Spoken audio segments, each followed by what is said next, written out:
Nicolas Dragon, bonjour. Bonjour. Vous êtes candidat et tête de liste pour les élections municipales de Laon. Votre liste s'appelle L'envie de vivre à Laon et sous l'étiquette du Rassemblement national. L'interview va se porter sur 6 thèmes et vous disposez de 3 minutes de réponse par thème et nous finirons par la minute aux électeurs. Premier sujet abordé, Nicolas Dragon, l'attractivité à Laon. Merci déjà de votre invitation. Pour l'attractivité de Laon, force est de constater que nous avons un sérieux problème. Le premier problème, c'est la perte des habitants que nous avons encore enregistré au 1er janvier, puisque nous venons de descendre sous la barre des 25 000 habitants. Qu'est-ce que ça signifie? Et je voudrais que les gens comprennent bien ce que ça peut signifier. Une ville qui perd des habitants, ça veut dire que des gens qui pourraient venir s'y installer n'y viennent pas. D'autres, au contraire, en partent. Pourquoi? Parce que nous avons plusieurs problèmes, notamment des problèmes fiscaux. Il est très cher d'habiter à Laon, c'est un fait. Et on a un problème aussi au niveau de l'emploi. Donc moi, j'ai rencontré un certain nombre de personnes durant cette campagne qui m'ont bien signifié que même des jeunes de 20 ans étaient contraints de quitter leur ville parce qu'ils n'avaient pas de perspective professionnelle d'avenir. Et ça, c'est très grave. Ça veut dire que nous sommes dans une ville qui vieillit quelque part.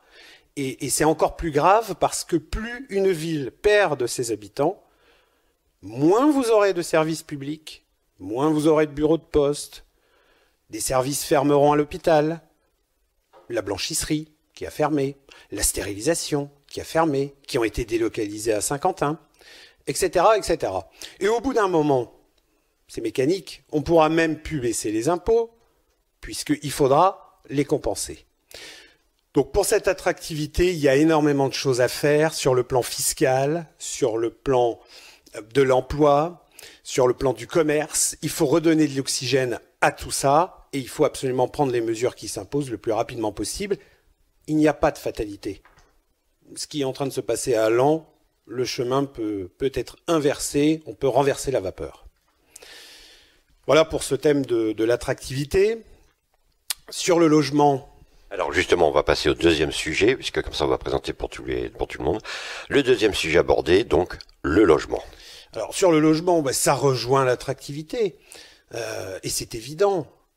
Presque 1200 logements vacants à Laon. 1200 logements. Des studios, des appartements, des maisons, des F1, des F2, ce que vous voulez, des logements vacants. Forcément, on perd des habitants. Plus on perd des habitants, plus il y a des logements vides. Donc sur le logement, il faut absolument, déjà, en redonnant de l'attractivité, on va regagner des habitants. Ces logements-là vont être à nouveau occupés. Et puis sur les logements à Laon, notamment dans les quartiers, il y a énormément de choses à faire sur le plan de la rénovation urbaine. Mais il faut aller plus loin que ça. Il ne s'agit pas de donner un coup de peinture sur les façades des immeubles et de passer un immeuble du gris en rose ou en rouge ou en bleu, enfin quelle couleur vous voulez, ou de faire des fresques sur les bâtiments.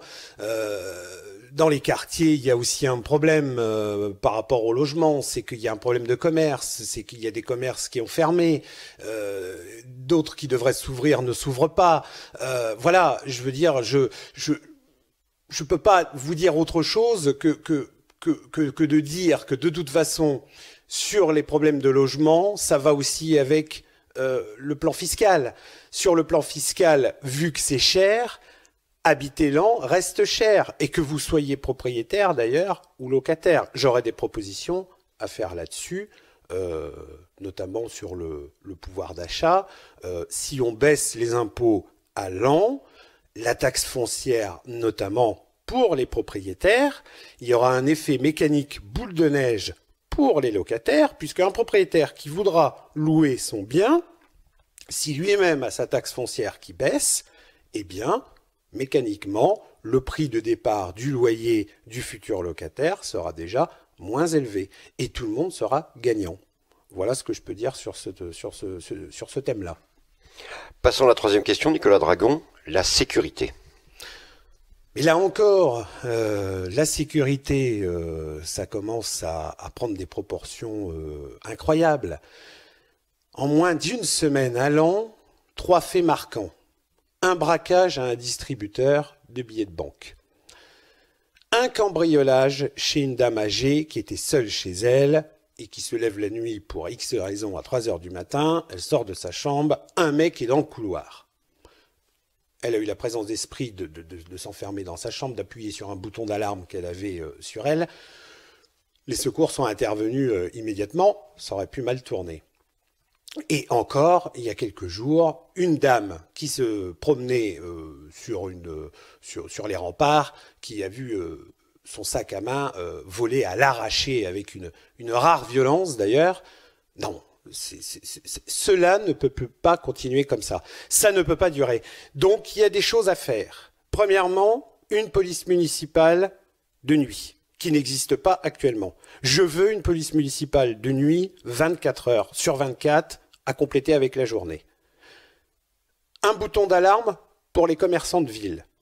Il faut qu'ils soient équipés. Une extension de la vidéoprotection à tous les quartiers, sans exception de la ville, et devant les sorties des écoles, qu'elles soient d'ailleurs publiques ou privées. Voilà, je ne vois pas pourquoi il n'y aurait que des caméras sur le plateau et une ou deux caméras qui se battent en duel au quartier Champagne et puis à la gare, et que les autres quartiers n'y auraient pas le droit. Les pneus crevés, les pare-brises cassés, les rétroviseurs arrachés, les incivilités, et j'en passe, c'est des meilleurs, c'est monnaie courante à Laon. Les Lanois me l'ont dit durant cette campagne, et il y a des propositions à faire, et je terminerai également avec une adhésion au dispositif voisins vigilants, où il y a énormément de communes qui sont adhérentes à ce dispositif. Je ne vois pas pourquoi, là encore, Laon ne pourrait pas le faire. Voilà, sur le plan de la sécurité. Passons au 4e sujet, le commerce. Eh ben voilà, le commerce rejoint forcément l'attractivité, qui était le premier point qu'on a développé ici. Nous avons un problème majeur avec le commerce. C'est une évidence pour tout le monde, sur le plateau, mais aussi en bas de Laon, sur la rue Eugène-le-Duc, sur la gare. Il y a une désertification commerciale qui s'est installée à Laon depuis plusieurs années. C'est un fait. Là encore, il y a des solutions, et les solutions ne passent pas par des parapluies, aussi jolis qu'ils peuvent être. Hein, c'est clair, les parapluies, c'est très joli, mais ça ne règle pas tout. Non, il y a un problème de fond, et là c'est un problème de fiscalité. C'est-à-dire que les commerces sont trop chers, notamment pour ceux qui veulent démarrer une activité. Les loyers sont trop élevés, les charges, la taxe foncière, etc. Ce sont des freins majeurs à l'établissement d'un commerce durable de proximité.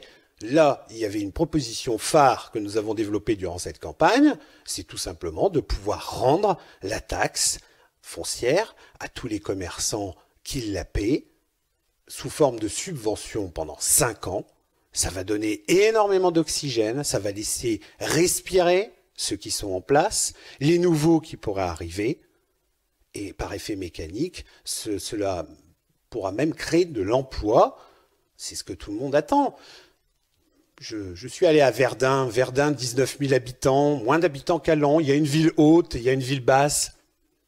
Centre-ville de Verdun, presque 200 boutiques. 200 boutiques. Vous sortez de Verdun, il n'y a rien. Il n'y a rien autour. Vous êtes en plein champ. Et à Verdun, 2 grosses zones commerciales. Comme à Laon, avec tous les commerces qui sont autour, toutes les enseignes que vous connaissez tous. Et pourtant, vous allez au centre-ville de Verdun, c'est d'une propreté absolue. 200 boutiques, vous avez du choix, il y a du monde, et il n'y a pas de parapluie dans la rue. Voilà. Alors, le 5e thème se porte sur l'école. Alors, la ville a la gestion des écoles, c'est entendu, sur un certain nombre de points, l'entretien des bâtiments, etc.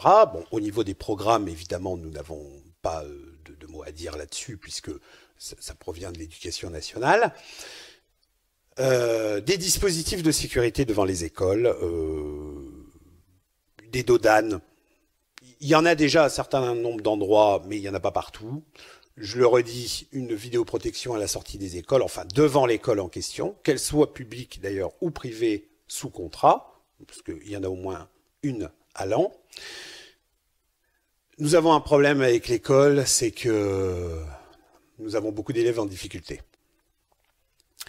Il y a un taux d'illettrisme de 20% dans le département de l'Aisne. Là, on n'est pas en reste. Nous avons nos enfants qui ont des difficultés de lecture et d'écriture. Eh bien, je sais qu'il y a des dispositifs qui existent déjà, mais il faut absolument tout faire pour accompagner les élèves qui ont des difficultés par le biais d'ateliers qui pourraient être créés par la mairie, sous la base du volontariat, par exemple avec des personnes âgées, des personnes en retraite, qui voudraient donner un peu de temps pour ce qui pourrait aider quelque part, leurs petits-enfants à s'en sortir, parce que ce n'est qu'ensemble qu'on arrivera à faire que les choses se passent mieux à Laon. On est 25 000 habitants, on vit dans une communauté, et il faut absolument qu'il y ait une entraide sur tous ces sujets-là. Voilà pour l'école. Nicolas Dragon, nous arrivons au 6e et dernier sujet, le transport. Sur le transport, tout le monde sait, et c'est pas un secret, que j'ai défendu pendant des années un système automatique qui s'appelait le POMA. Ça a fait couler beaucoup d'encre, ça fait faire beaucoup de bruit. Mais l'arrêt du POMA a été la goutte d'eau qui a fait déborder le vase. Et je pense d'ailleurs aux commerçants du plateau de la gare ou de Vaud qui ne voient plus descendre des clients qui descendaient avant, d'autres sur le plateau qui ne les voient plus monter, etc. C'est une liaison essentielle de déplacement à Laon. Cette liaison mécanique, automatique, non polluante, sur un site propre, c'est-à-dire qu'elle utilise un chemin qui n'est obstrué par aucune circulation. Il faut absolument remettre ce système en route, que ce soit par une navette autonome, un POMA ou tout autre système qui pourra fonctionner. Les voies sont en parfait état, elles ont besoin d'un coup de peinture, les stations ont besoin d'être réaménagées, d'être améliorées. Oui, c'est une évidence, mais nos anciens qui avaient ouvert le tramway en 1899 étaient loin d'être des imbéciles et c'était des visionnaires. C'est ce qu'il faut comprendre. Et on ne peut pas se passer de ce système-là. Alors, évidemment, il n'y a pas que cette liaison automatique. Il y a également la passerelle de la Cité des Cheminots qui a été démolie. Peut-être qu'elle devait être démolie. Peut-être qu'elle était en mauvais état. Peut-être qu'il fallait faire quelque chose. La pire des erreurs, là aussi, qui a été faite, c'est de l'avoir démoli et de n'avoir rien prévu derrière. Et maintenant, les habitants de la Cité des Cheminots sont coupés du reste de la ville, ils l'utilisaient beaucoup, et ils sont maintenant dans la mouise. Donc là, il y a un projet à faire. Et après, il y a tout un tas de projets. Il faudrait qu'il y ait une navette électrique qui circule en boucle sur le plateau, parce que le plateau est étroit, avec ses rues petites, etc. Il faudrait une toute petite navette, et on pourrait multiplier les exemples comme ça. Voilà. Nicolas Dragon, vous avez maintenant 1 minute pour vous exprimer envers les Lannois et les Lannoises. Eh bien, je n'ai que quelques phrases à vous dire, chers amis, Lannoises et Lannois.